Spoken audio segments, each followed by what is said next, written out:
Aujourd'hui, je viens partager avec toi le livre qui a agi comme un déclic pour moi. Ça a tout simplement été le point de départ de ma transformation intérieure.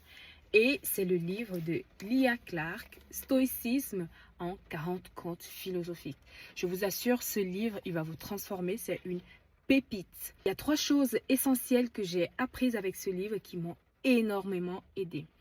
La première des choses, ce livre, le fait de pouvoir le tenir entre mes mains, de le lire, je me suis rendu compte que tout ce chaos émotionnel qu'il y avait en moi, toute cette tornade qu'il y avait en moi, il y avait des personnes avant moi qui avaient déjà vécu la même chose et suivi le même processus. Donc, en lisant tous les contes qu'il y avait à l'intérieur, je me suis rendu compte que je n'étais pas une personne anormale. C'était normal de vivre ce que je vivais à ce moment-là et c'était OK. La deuxième des choses, c'est la valeur de non-permanence.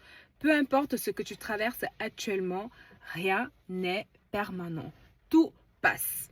Alors, la plupart du temps, autant pour moi, quand on parle de l'état de non-permanence, tout de suite, on fait référence à des situations difficiles qu'on traverse.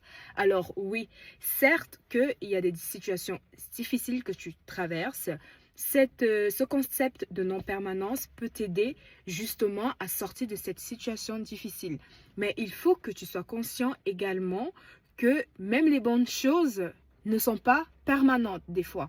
Donc, c'est pas pour dire que les bonnes choses, après les bonnes choses, les mauvaises choses arrivent. Non, c'est tout simplement pour te dire que les choses peuvent changer de forme. Aujourd'hui, tu as un boulot, tu fais un travail qui te plaît. Il faut que tu sois OK, il faut que tu sois conscient que demain ou après-demain, ça peut changer et c'est OK. Aujourd'hui, tu es entouré de beaucoup d'amis, énormément d'amis.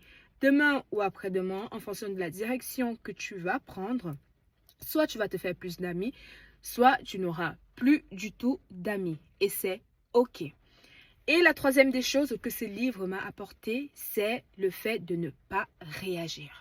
Alors, au début, je pensais que quand quelqu'un me faisait quelque chose, le fait de ne pas réagir, c'était tout simplement parce que j'étais lâche, parce que j'étais incapable d'exprimer ma vision, incapable d'exprimer tout simplement ce que je pensais. Alors, rien du tout. Il faut que tu gardes en tête que le fait de ne pas agir est le choix le plus puissant et le plus intentionnel qu'il existe. C'est pas parce que quelqu'un vient vers toi et fait je sais pas, à des actes violents, quelqu'un te bouscule, que tout de suite il faut que tu le bouscules. Non, il faut que tu saches que le fait que tu te dises dans ta tête, là, il m'a fait ceci, je ne vais pas réagir, c'est le choix le plus puissant qu'il existe au monde. Donc aujourd'hui, c'était le jour 3 de mon calendrier de l'Avent et je tenais vraiment à partager ce livre avec vous.